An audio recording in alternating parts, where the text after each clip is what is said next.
Hello friends, welcome back to our channel. Friends, ఈ వీడియోలో మనం ఈరోజు అన్ని న్యూస్ పేపర్లో వచ్చినటువంటి ఇంపార్టెంట్ ఎడ్యుకేషన్ అప్డేట్స్ ఏందో చూద్దాం. చాలా ఇంట్రెస్టింగ్ అప్డేట్స్ అయితే ఉన్నాయి. వీడియోని అయితే ఎండ్ వరకు చూడండి. సో ప్రతిరోజు మన ఛానల్ ద్వారా అన్ని న్యూస్ పేపర్లో వచ్చేటువంటి ఇంపార్టెంట్ ఎడ్యుకేషన్ అప్డేట్స్తో పాటు జాబ్ నోటిఫికేషన్ వివరాలు కూడా మీకు అయితే అందించడం జరుగుతుంది. ఖచ్చితంగా ఛానల్ అయితే సపోర్ట్ చేయడానికి ప్రతి వీడియోని అయితే లైక్ చేయండి. సో చాలామంది చూస్తున్నారు కానీ లైక్ చేయట్లేదు. సో మీరు ఇచ్చేటువంటి లైక్స్ నాకు చాలా మోటివేషన్ అండ్ ఎంకరేజింగ్గా ఉంటాయి కనుక ఖచ్చితంగా లైక్ చేయండి. సో ఇదివరకైతే యూజ్ ఉంటుందో వరకైతే షేర్ చేసేటువంటి ప్రయత్నం చేయండి. అండ్ ఛానల్ ఇంకెవరైనా సబ్స్క్రైబ్ చేసుకోకుండా చూసినట్లయితే ఖచ్చితంగా ఛానల్ సబ్స్క్రైబ్ చేసుకొని చూడండి. మన ఛానల్ నుంచి మీకు అయితే మంచి అప్డేట్స్ ఉంటాయి. మన ఛానల్కి సంబంధించిన వాట్సాప్ అండ్ టెలిగ్రామ్ గ్రూప్స్ యొక్క లింక్స్ అనేవి కింద డిస్క్రిప్షన్లో ఇస్తాను. సో జాయిన్ కాండి. డైలీ దాంట్లో జాబ్ అప్డేట్స్, అదేవిధంగా కరెంట్ అఫైర్స్ సంబంధించినటువంటి ఫ్రీ ఆన్లైన్ టెస్ట్ లింక్స్ అనేవి షేర్ చేస్తున్నాను. మీకు చాలా యూజ్ ఉంటుంది. సో ఏదో ఒక గ్రూప్ అయితే కంపల్సరీ జాయిన్ కాండి. ఫ్రెండ్స్, ఈరోజు అప్డేట్స్ కనుక చూసుకుంటే మనకు ఫస్ట్ అప్డేట్ వచ్చేసి యూపీఎస్సీ నుంచి అసిస్టెంట్ కమాండెంట్ ఉద్యోగాల కోసం మనకు నిన్న ఒక నోటిఫికేషన్ అయితే రిలీజ్ చేయడం జరిగింది. చాలా మంచి నోటిఫికేషన్. సో ఇది డిగ్రీ అర్హతతో మీరు వీటికైతే అప్లై చేసుకోవచ్చు. సో దీనిలో ఉన్నటువంటి ఉద్యోగాలు కనుక చూసినట్లయితే మొత్తం 159 ఉద్యోగాల కోసం ఈ నోటిఫికేషన్ అయితే రిలీజ్ చేయడం జరిగింది. ఇవన్నీ మనకు అసిస్టెంట్ కమాండెంట్ లెవెల్ జాబ్స్ అనమాట. అంటే లైక్ ఎస్ఐ లెవెల్ ఉద్యోగాలు అనుకోవచ్చు మనం.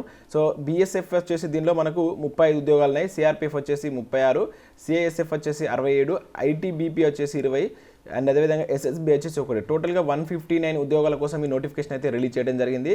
సో వీటికి సంబంధించి మీరు డిగ్రీ కంప్లీట్ చేసినటువంటి అభ్యర్థులు అయితే అప్లై చేసుకోవచ్చు. సో అదర్ డీటెయిల్స్ కనుక మీరు ఇక్కడ చూసినట్లయితే, సో ఇంపార్టెంట్ డేట్స్ కనుక మనం చూసుకుంటే నిన్న నుంచి దీనికి అప్లికేషన్ ప్రాసెస్ అనేది స్టార్ట్ కావడం జరిగింది. మీరు ఇక్కడ చూడవచ్చు. So last date of online application వచ్చేసి నెక్స్ట్ మంత్ మనకు 5th వరకు అయితే ఇవ్వడం జరిగింది. అండ్ ఇది మనకు యూపీఎస్సీ కండక్ట్ చేసేటువంటి ఎగ్జామ్. ఇక్కడ టెంటేటివ్ ఎగ్జామ్ డేట్ కూడా అయితే ఇవ్వడం జరిగింది. నెక్స్ట్ 8/8/2021 అంటే ఆగస్టు 8కు మనకి ఎగ్జామ్ అనేది కండక్ట్ చేస్తారు. సో దీనికి సంబంధించినటువంటి అప్లికేషన్ ఫీజు కనుక చూసుకుంటే ఇక్కడ యూఆర్ ఓబీసీ క్యాండిడేట్స్కి వచ్చేసి 200 రూపీస్ అనేది అప్లికేషన్ ఫీజు ఉంది. ఎస్సీ ఎస్టీ ఫీమేల్స్కి అయితే ఎటువంటి ఫీజు అనేది లేదు. సో పేమెంట్ అనేది మీరు ఆన్లైన్లో చెల్లించవలసి ఉంటుంది. అదేవిధంగా ఆన్లైన్లో మీరు అప్లై చేసుకోవాల్సి ఉంటుంది. ఏజ్ లిమిట్స్ కనుక చూసినట్లయితే జనరల్ క్యాండిడేట్స్ అండ్ యూఆర్ వచ్చేసి 20 to 25 years ఉన్న అభ్యర్థులు అప్లై చేసుకోవచ్చు. ఇక్కడ యాజ్ అండ్ ఈ డేట్ ప్రకారం మీరు చెక్ చేసుకోవాల్సి ఉంటుంది. ఓబీసీ వాళ్ళైతే 20 to 28 and with age relaxations, అంటే మనకు as per the government rules ప్రకారం ఏజ్ రిలాక్సేషన్ అనేది వర్తిస్తాయి. ఎస్సీ ఎస్టీ వాళ్ళకు కూడా ఏజ్ రిలాక్సేషన్ ఉంటాయి. 20 to 30 years అని చెప్పేసి ఇక్కడ మెన్షన్ చేయడం జరిగింది. అండ్ అదేవిధంగా ఎలిజిబిలిటీ డీటెయిల్స్ కనుక చూసుకుంటే ఇక్కడ మీరు ఏదైనా బ్యాచిలర్ డిగ్రీ అనేది కంప్లీట్ చేసినటువంటి అభ్యర్థి వీటికైతే అప్లై చేసుకోవచ్చు. ఇక్కడ దానిలో ఉన్నటువంటి పోస్టుల వివరాలు అయితే ఇవ్వడం జరిగింది.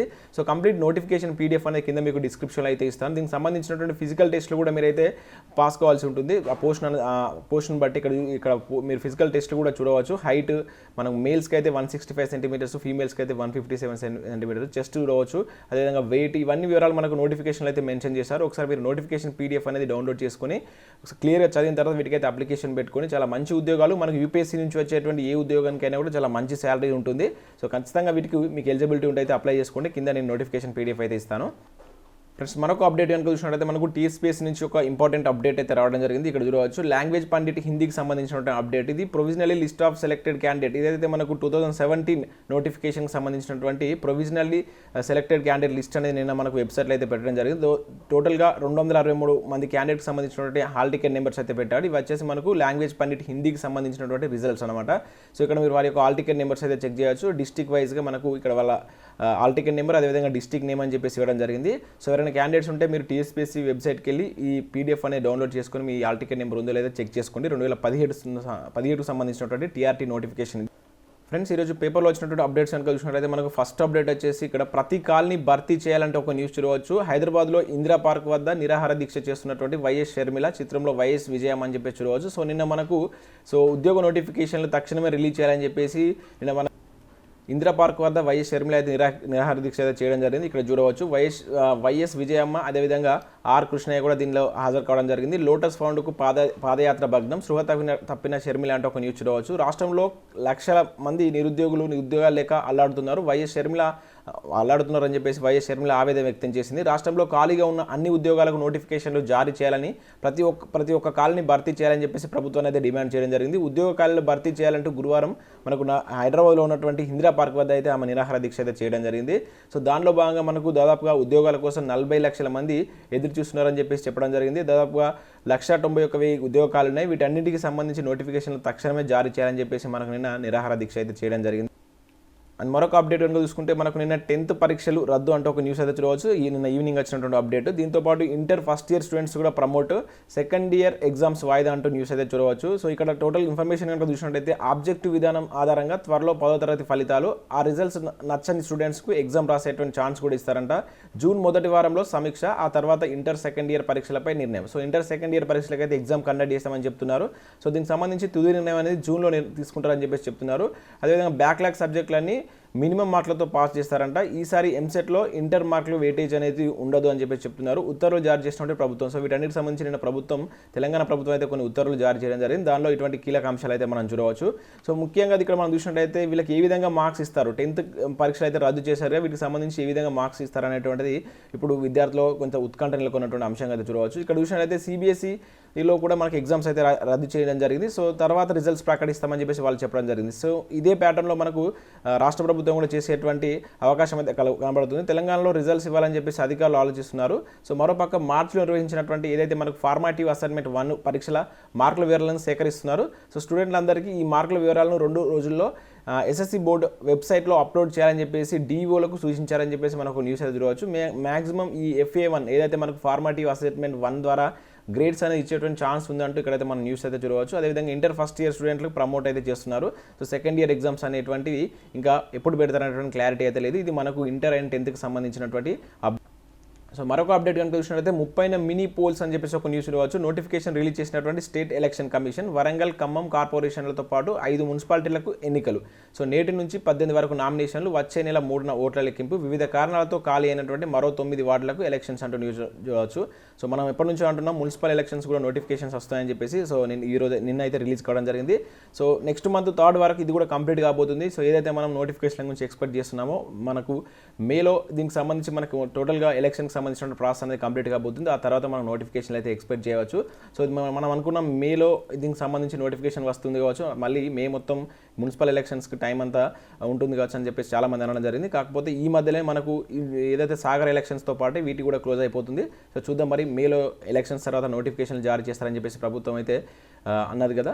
సో దానికోసం అయితే వెయిట్ చేద్దాం. సో నోటిఫికేషన్స్ వస్తే చాలా హ్యాపీ అనుకోవచ్చు. సో మరొక అప్డేట్ కనుక మనం ఇక్కడ చూసినట్లయితే IGCRలో 337 పోస్టులకు నోటిఫికేషన్ అయితే రిలీజ్ కావడం జరిగింది. సో దీని మీద నేను అయితే ఒక డెడికేటెడ్ వీడియో చేశాను. ఎవరైనా చూడకుంటే మన ఛానల్ యొక్క ప్లేలిస్ట్లో ఆ వీడియో ఉంటుంది చూడండి. దీనిలో మనకు డైరెక్ట్ రిక్రూట్మెంట్ ద్వారా 98 పోస్టులను భర్తీ చేస్తున్నారు. అదేవిధంగా స్టైఫండ్ ట్రైనీ అని చెప్పేసి దానిలో కూడా 177 పోస్టులు అయితే వీళ్ళు 171 పోస్టులు అయితే ఫిల్ చేస్తున్నారు. సో కొన్నిటికి 10th క్లాస్, ఇంటర్మీడియట్, అదేవిధంగా డిగ్రీ అర్హతతో అయితే ఉద్యోగాలు ఉన్నాయి. సో కంప్లీట్ ఇన్ఫర్మేషన్ కోసం నేను ఆ వీడియో కింద డిస్క్రిప్షన్లో దీని యొక్క PDF కూడా ఉంటుంది, నోటిఫికేషన్ PDF కూడా ఒకసారి చెక్ చేసి ఇంట్రెస్ట్ ఉన్న క్యాండిడేట్స్ అయితే అప్లై చేసుకోండి.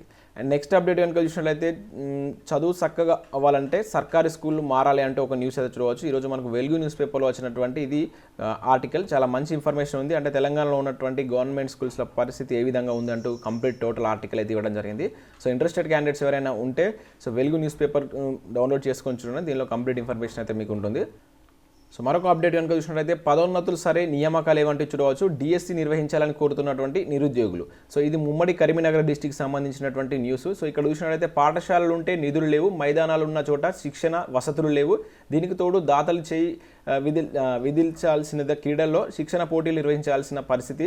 సో వెరసి ఉమ్మడి జిల్లాలో క్రీడల అభివృద్ధి ఒక అడుగు ముందుకు 2 అడుగులు వెనక్కి అన్నట్లు మారిందంటే ఇక్కడ ఒక న్యూస్ అయితే చూడవచ్చు. సో మొత్తం టోటల్గా ఇక్కడ మనం చూసినట్లయితే మొత్తం ఖాళీలు 43 అంటే ఒక న్యూస్ చూడవచ్చు. ప్రభుత్వ ఉన్నత పాఠశాలలో సీనియర్ అసిస్టెంట్ PD ఉండాలనేది నిబంధన. ఉమ్మడి జిల్లాలో మాత్రం ఇందుకు భిన్నంగా కేవలం 69 మంది మాత్రమే PDలు ఉండగా తక్కిన 270 మంది PET పోస్టులే ఉన్నాయి. రాష్ట్ర వ్యాప్తంగా ఇదే పరిస్థితి ఉండడంతో అర్హులైనటువంటి PET పదోన్నతులు కల్పించడం ద్వారా PD పోస్టుల భర్తీ చేపడతామని చెప్పేసి ప్రభుత్వం ఇటీవల ప్రకటించింది. కాగా ప్రస్తుతం ఉమ్మడి జిల్లాలో PETలు కలిపి మొత్తం 43 పోస్టులు ఖాళీగా ఉన్నాయి. ఇందులో 69 మంది సీనియర్ అసిస్టెంట్ PD పోస్టులో 22 మంది ఉన్నారు. సో దీంతో పాటు 270 మంది PET పోస్టులు మరొక 21 ఖాళీ భర్తీకి నోచుకోవడం లేదంటే ఇక్కడ ఇన్ఫర్మేషన్ అయితే ఉంది. టోటల్గా ఇవి ఒక 21, ఇవి 22 కలిపితే మొత్తం 43 పోస్టులు అయితే ఇక్కడ మనకు ఉమ్మడి కరీంనగర్ జిల్లాలో ఖాళీగా ఉన్నట్లయితే తెలుస్తుంది. PETలు అదేవిధంగా PEDలకు సంబంధించినటువంటి ఇన్ఫర్మేషన్ ఇది. సో మరొక అప్డేట్ కనుక చూసినట్లయితే నిరుద్యోగ తాండవం అంటూ ఒక న్యూస్ అయితే చూడవచ్చు. సో మనకు CMI చేసినటువంటి రిపోర్ట్ ప్రకారం 8.58% నిరుద్యోగ శాతం అనేటువంటి పెరిగిందంటే ఇక్కడ న్యూస్ చూడవచ్చు. గత ఏప్రిల్ నుంచి ఈ నిరుద్యోగ శాతం అనేటువంటిది ఎక్కువ పెరుగుతుందంటూ ఈ నివేదిక అయితే మనకు నిన్న రిలీజ్ చేయడం జరిగింది. దీని ప్రకారం 8.58 పర్సెంటేజ్ అనేటువంటి నిరుద్యోగ శాతం అనేటువంటి మన దేశంలో ఉన్నట్టు వీళ్ళైతే చెప్తున్నారు. ఇంకా ఇది పెరిగేటువంటి ఛాన్స్ కనబడుతుందంటూ ఇక్కడ న్యూస్ అయితే చూడవచ్చు. అండ్ నెక్స్ట్ ఖాళీగా ఉన్నటువంటి జడ్జి పోస్టులను భర్తీ ఎప్పుడంటే ఒక న్యూస్ చూడవచ్చు. సో కొలీజియం సిఫార్సులపై నిర్ణయం కోసం ఫ్రైమ్స్ సిద్ధం చేయండి. సో కేంద్రానికి సుప్రీంకోర్టు సూచన అంటే ఒక న్యూస్ అయితే చూడవచ్చు. సో వివిధ న్యాయస్థానాల్లో ఉన్నటువంటి జడ్జి నియామకాల విషయంలో కొలీజియం చేసినటువంటి సిఫార్సులపై నిర్ణయం తీసుకునేందుకు తగిన కాల వ్యవధి టైంను సిద్ధం చేయాలని చెప్పేసి కేంద్ర ప్రభుత్వానికి సుప్రీంకోర్టు అయితే నిన్న సూచించడం జరిగింది. సో ఇక్కడ ఉన్నటువంటి జడ్జి పోస్టుల ఖాళీ కనుక చూసినట్లయితే సుప్రీంకోర్టుకు 34 జడ్జి పోస్టులు మంజూరు చేయగా ప్రస్తుతం 5 పోస్టులు ఖాళీగా ఉన్నాయి. హైకోర్టులకు సంబంధించి 1080 జడ్జి పోస్టులు మంజూరు చేయగా 416 పోస్టులు ఖాళీగా ఉన్నాయంటూ గుర్తు చేశారు. సో ఇది మనకు హైకోర్టుకు సంబంధించిన ఇన్ఫర్మేషన్. అండ్ నెక్స్ట్ SBI నుంచి మనకు రీసెంట్గా నోటిఫికేషన్ వచ్చింది కదా, దానికి సంబంధించి ఈరోజు మనకు పేపర్ ప్రకటన అయితే ఇవ్వడం జరిగింది. సో ఇవన్నీ మనకు కాంట్రాక్ట్ బేసిస్లో అయితే ఫిల్ చేస్తున్నారు. దీనిలో చాలా రకాల ఉద్యోగాలు ఉన్నాయి, దాదాపు మనకు 22 రకాల ఉద్యోగాలు అయితే ఉండడం జరిగింది. సో దీనికి సంబంధించి కూడా మనం డెడికేటెడ్ వీడియో అయితే చేసాం. సో దీనికి సంబంధించినటువంటి PDF కూడా కింద నేను డిస్క్రిప్షన్లో ఇస్తాను, ఒకసారి అయితే చెక్ చేయండి. ఇంట్రెస్ట్ ఉన్న క్యాండిడేట్స్ వీడియో కూడా అప్లై చేసుకోవడానికి అయితే ప్రయత్నం చేయండి. సో ఇవి ఫ్రెండ్స్ మనకు ఈరోజు వివిధ న్యూస్ పేపర్లో వచ్చినటువంటి ఇంపార్టెంట్ ఎడ్యుకేషన్ అప్డేట్స్. వీడియో కనుక నచ్చితే లైక్ చేసి మీ ఫ్రెండ్స్ అండ్ ఫ్యామిలీకి అయితే షేర్ చేయండి. So thanks for watching this video. Thank you everyone.